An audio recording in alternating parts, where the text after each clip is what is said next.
The day began like any other morning inside the Navy briefing room. The large digital clock on the wall ticked softly, echoing in the silence before the meeting began. The smell of strong black coffee filled the air. Papers rustled, boots tapped against the floor, and quiet chatter floated between the officers waiting for the Admiral to arrive. Before we dive into video, please subscribe channel. Among them moved an old man. Slow, careful, and almost invisible. He wore a plain white apron over a faded maroon shirt, his hands slightly trembling as he poured steaming coffee into shining mugs. His back was slightly bent, his hair thin and silver like winter frost. No one paid much attention to him. To the young officers, he was just the coffee guy, a quiet helper who worked in the background. "Morning, sir. Coffee?" he asked softly, his voice calm and respectful. One young lieutenant didn't even look up. He just waved a hand and said, "Yeah, sure, thanks, old man." The old man smiled kindly, as if he didn't mind. He moved from one table to another, carefully refilling cups, adjusting chairs, and tidying up the space. A routine he'd done many times before. Outside, footsteps echoed down the hallway, heavy, sharp, confident. The Admiral was on his way. Immediately, the officers straightened their uniforms, sat up, and went silent. The room felt tighter, colder, as if even the air stood at attention. But something else happened too. The old man, the one pouring coffee, paused. He looked toward the door. His hands froze in midair, holding the pot. His eyes, tired and distant, suddenly grew focused. There was something in his expression. Recognition. Maybe even fear. The door opened. A tall man in a crisp navy blue uniform stepped in. His chest glittered with medals. His cap sat perfectly straight, and his sharp eyes scanned the room with the precision of someone used to command. This was Admiral Thompson, known for discipline, pride, and zero tolerance for mistakes. "Good morning, gentlemen," the Admiral said in his deep voice. The room echoed back, "Good morning, sir." The Admiral nodded once and placed his briefcase on the table. "Let's begin." But before he could sit, his eyes stopped, not on the documents, not on the officers, but on the old man standing by the coffee table. For a moment, the Admiral's face changed. His confident expression slipped, replaced by something almost human. Surprise, maybe disbelief. He blinked once, twice, as if his mind was searching for a memory buried deep inside. The old man quickly turned away, pretending to wipe the counter, as if he hadn't noticed. But his hands trembled now. The Admiral stared. Something about that face, those eyes, felt familiar. But it couldn't be. The Admiral had met thousands of men in his lifetime. Soldiers, officers, heroes, enemies. Yet there was something in that old man's quiet posture, straight despite his age, something that didn't belong to a simple janitor or server. Lieutenant Parker leaned toward his friend and whispered, "Why's the Admiral looking at the coffee guy like that?" His friend shrugged. "Maybe he spilled something?" They both laughed quietly. The Admiral didn't smile. He sat down slowly, but his attention stayed on the old man. The meeting began. Charts, maps, mission updates, the usual military rhythm. But behind the Admiral's calm face, his thoughts weren't on the reports. They were on that old man. He couldn't stop thinking. Where have I seen him before? Meanwhile, the old man moved quietly around the room. He placed a cup in front of the Admiral, his hand steady this time. "Coffee, sir?" he said softly. The Admiral looked up. Their eyes met for a brief second, and that 1 second felt heavier than the whole meeting. The Admiral's breath caught in his throat. Those eyes, he remembered them. A cold night, smoke, fire, a radio crackling with static, and a voice, strong, calm, commanding, saying, "Eagle 1 ready for extraction." But that was impossible. That man, that pilot, was gone. Everyone believed he had died in a classified mission decades ago. The Admiral blinked again, trying to clear his thoughts. The old man gave a polite nod and moved away, continuing his quiet work. Lieutenant Parker whispered again, "Sir, who is that guy?" The Admiral shook his head slightly. "I'm not sure," he murmured, his voice distant. The old man placed the coffee pot down and stood near the back of the room, watching the officers discuss strategies he once knew by heart. For a moment, he felt like a ghost, standing among a new generation of soldiers, forgotten by time, remembered by none. He looked at the Admiral, the only one who seemed to sense something. Their eyes met once more. The Admiral's jaw tightened. There was no mistake. He knew that face now. It couldn't be anyone else. The Admiral leaned back in his chair, heartbeat quickening. He wanted to speak, to ask, but not yet. Not in front of everyone. He needed to be sure. Minutes passed like hours. The room buzzed with reports and updates. But the air felt heavy with something unspoken. The Admiral's mind wasn't on the mission anymore. It was back in time, in the middle of a rescue operation that had gone horribly wrong. A helicopter, a call sign, a man who never made it back, and now somehow, he was here, serving coffee. The Admiral's fingers tapped the table slowly. His lips parted slightly, as if he was about to speak. But before he could, the old man turned to leave, heading quietly toward the door with the empty coffee pot in his hand. That's when the Admiral's voice broke the silence. "Wait!" The entire room froze. Every officer turned their head toward the Admiral, confused. The Admiral stood up, his eyes fixed on the old man. For a moment, no one said a word. Then, in a voice filled with disbelief and emotion, the Admiral spoke the words that made the whole room stop breathing. "Eagle One, is that you?" The old man froze mid-step. The pot in his hand shook slightly. He turned around slowly, eyes wide, face pale. The Admiral's stare burned with both recognition and respect. No one understood what was happening. Whispers filled the room. "Eagle One? Who's that?" But the Admiral already knew. His instincts were never wrong. And as the two men locked eyes, the truth that had been buried for decades was about to come to light. The man everyone ignored, the man who served their coffee, was not just another worker. He was someone the Navy once called a legend. And now, the past had just walked back into the room. The room stayed frozen after the Admiral spoke. His voice still echoed in the air. "Eagle One, is that you?" The young officers looked at each other in confusion. No one dared to speak. The only sound was the slow drip of coffee falling from the old man's pot onto the floor. The old man stood still, his eyes fixed on the Admiral. His lips trembled slightly, as if searching for the right words. Then, in a soft and tired voice, he said, "It's been a long time, sir." The Admiral's chest rose and fell heavily. His face showed something no one in that room had ever seen before. Emotion. He took a step forward, slowly, almost afraid that if he moved too fast, the man in front of him would disappear like a memory. "Gentlemen," the Admiral said quietly, his voice thick with feeling, "please, give us a moment." The officers nodded and stepped back, whispering among themselves. The old man placed the coffee pot down on the table, his hands trembling. "I never thought I'd hear that call sign again," he said softly. The Admiral's eyes narrowed. "I never thought I'd see you again. You were reported missing.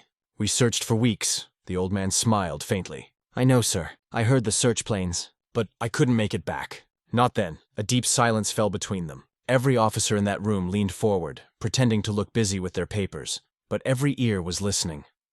The Admiral exhaled slowly, shaking his head. "Eagle One," he said again, almost in disbelief. "I remember that night. The sky was on fire. You stayed behind so we could escape." The old man looked down at his wrinkled hands. "That was my job, sir," he replied quietly. "My crew needed a way out. Someone had to stay and hold the line." His words were calm, but the weight behind them was heavy. The Admiral felt a lump rise in his throat. He wanted to say something, anything, but words didn't come easily. Meanwhile, the younger officers couldn't hold their curiosity any longer. Lieutenant Parker leaned toward his friend and whispered, "What's going on? Who is this guy?" His friend shrugged. "I think he's some kind of old pilot. The Admiral called him Eagle One. That sounds like a call sign from an air mission." The old man could feel their eyes on him. He turned slightly and gave a small smile, not of pride, but of quiet understanding. He had been stared at before, years ago, when he wore his flight suit and carried medals across his chest. But that was another lifetime. Now, he was just the man who served coffee.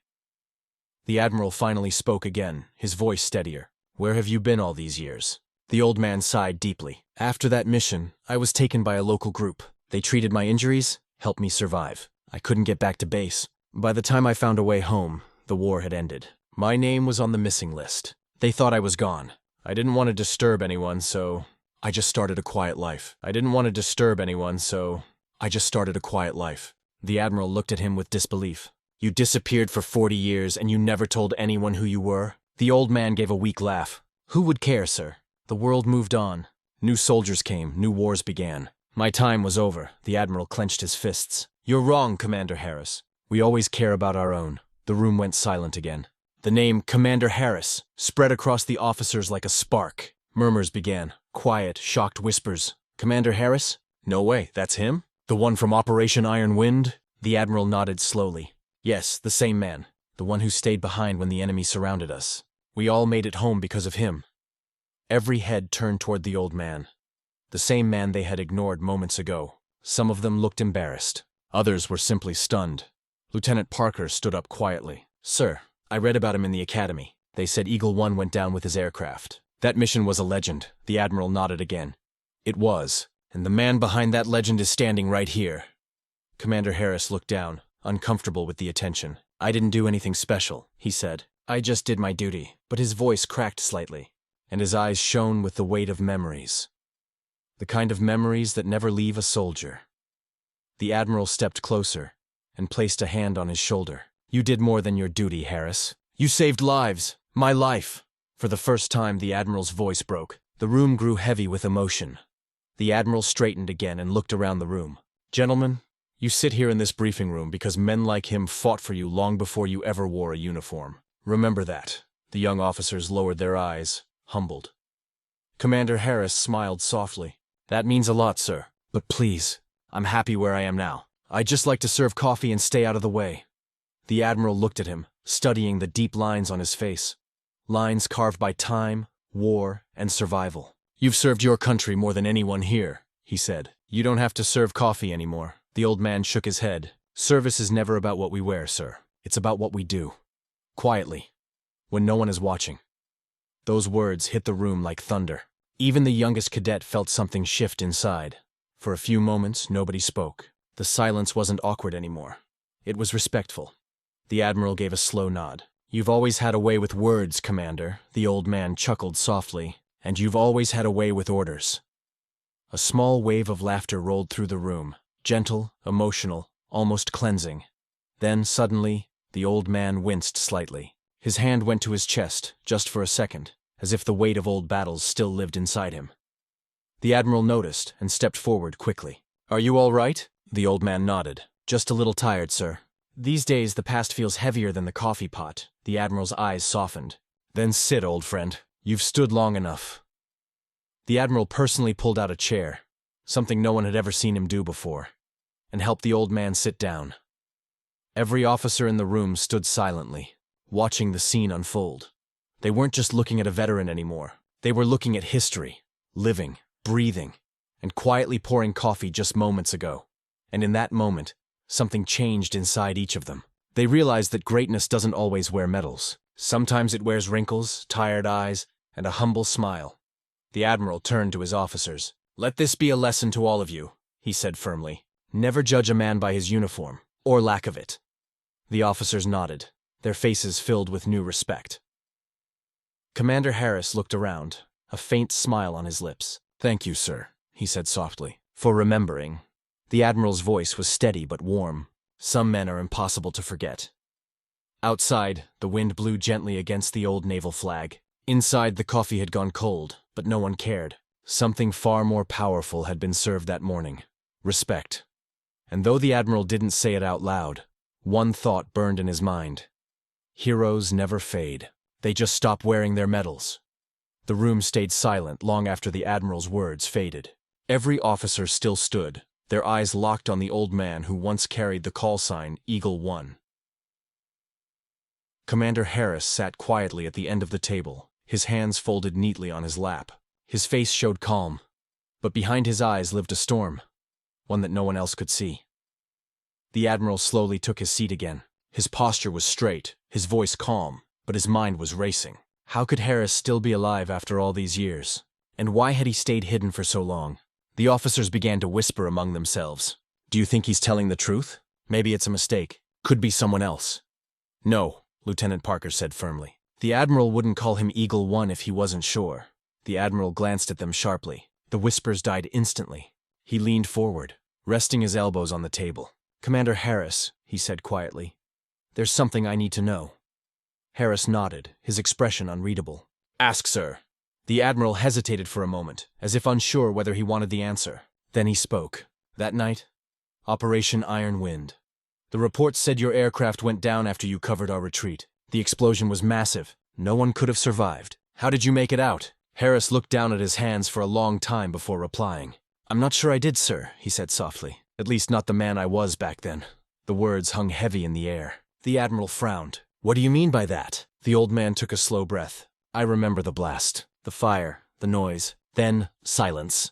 I woke up in a place I didn't recognize. Local villagers had found me in the wreckage. My leg was broken and I couldn't walk. They hid me for months, maybe longer. I lost track of time." He paused, his eyes distant. "By the time I was strong enough to leave, the war was gone, and so was my name." The Admiral leaned forward. "You could have come home, Harris. We would have found you." "I tried," Harris said, "but things weren't the same. There were men looking for me. Men who didn't want me to talk about what happened that night." A chill ran through the room. The Admiral's eyes narrowed. "What are you saying?" Harris met his gaze. "I'm saying that mission wasn't what everyone thought it was." The Admiral straightened in his chair. Every officer in the room went still. "What do you mean?" the Admiral asked quietly.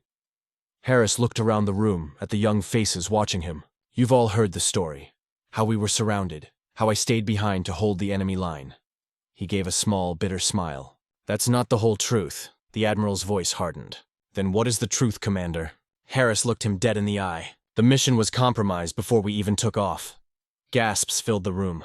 The Admiral's hand clenched on the table. "Compromised by whom?" "I don't know," Harris said, shaking his head. "But someone on the inside gave away our coordinates. The ambush wasn't luck. They were waiting for us." The Admiral's face darkened. "That's a serious claim."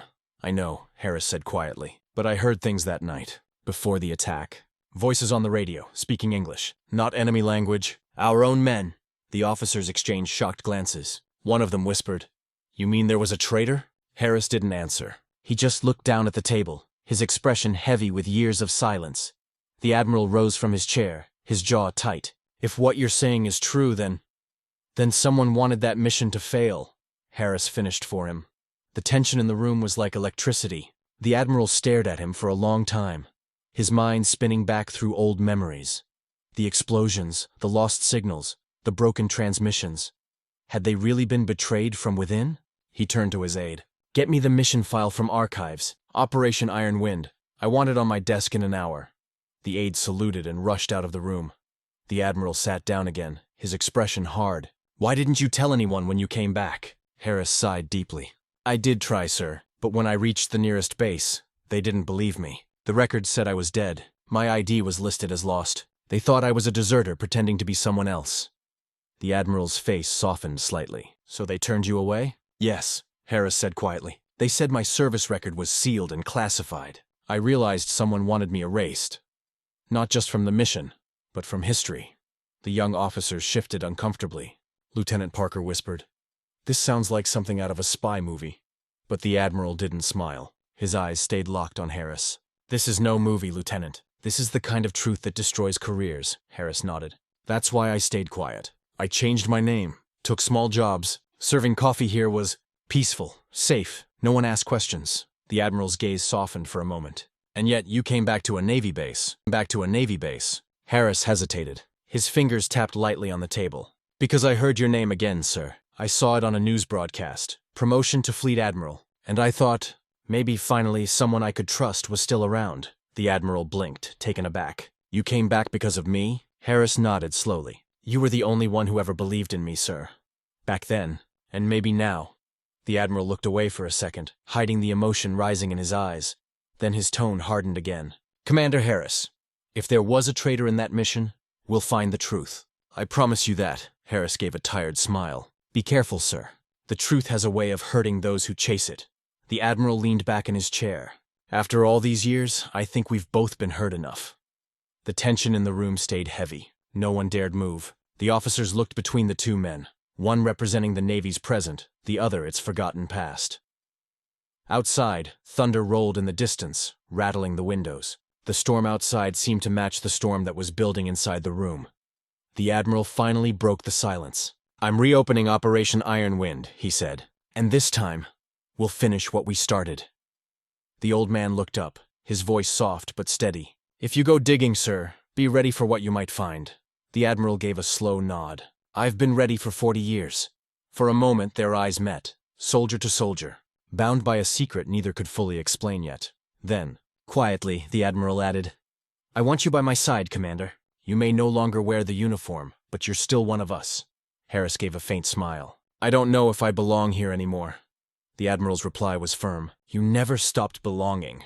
The tension broke for just a second, replaced by something deeper, trust. But beneath that calm, both men knew this was far from over. Somewhere out there, the truth about that night still waited. buried, dangerous, and ready to destroy whoever uncovered it.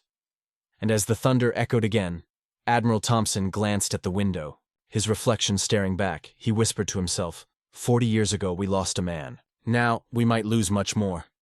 The rain began to fall, tapping softly against the glass. Inside, 2 old soldiers sat in silence, one carrying secrets, the other determined to find them.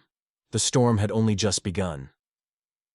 The storm outside grew louder as the Admiral sat alone in his office that evening. Old mission files lay open on his desk, papers yellowed with age, corners bent, ink faded. Each page carried ghosts from the past, names, dates, coordinates. But one detail caught his eye. At the bottom of the mission report, typed in faint letters, was a note he had never seen before. Operation Iron Wind. Result: compromised. Source: internal leak. His eyes widened. So Harris had been right all along. The Admiral stood and looked out the window, rain sliding down the glass.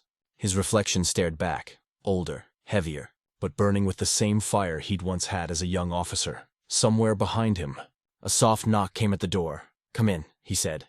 The door opened slowly, and there stood Commander Harris, his white apron gone, wearing a clean navy blue shirt. His old badge, the one he'd kept hidden for 40 years, hung around his neck. "I thought I might find you here, sir," he said softly. The Admiral turned toward him. "I found something, Harris. You were right. There was an internal leak." Harris gave a tired smile. "I always knew, but no one believed me."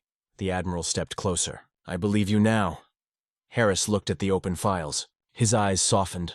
"You kept the reports?" "I kept everything," the Admiral said, "because I never forgot that night." For a long moment, neither spoke. Only the sound of rain filled the room. Then, quietly, Harris said, "You don't have to dig any deeper, sir. Let it go." The Admiral frowned. "After everything? After all these years?" Harris nodded slowly. "Some truths don't bring peace.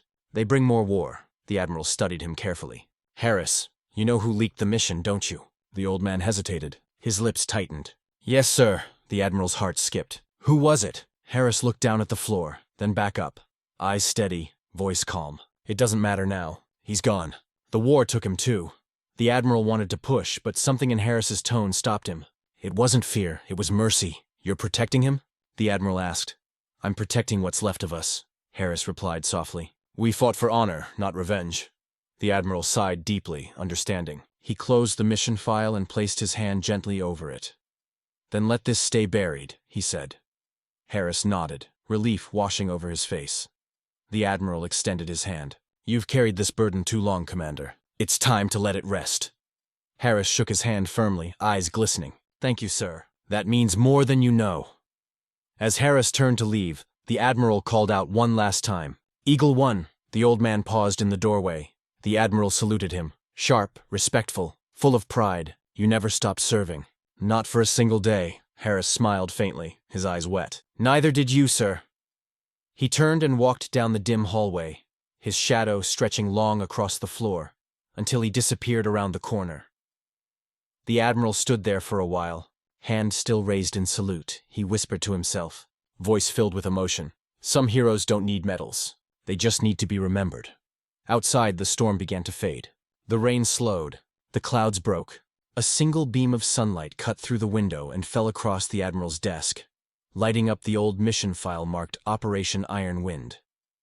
The Admiral closed it gently, placed it back in the drawer, and locked it.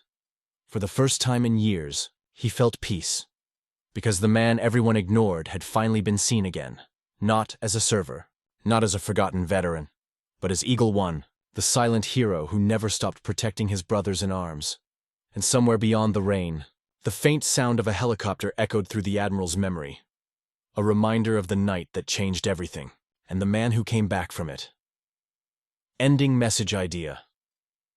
In every base, in every corner of the world, there's someone quietly serving, someone with stories we may never know. Sometimes the greatest heroes are the ones who never tell their stories, until fate makes us listen. Until fate makes us listen.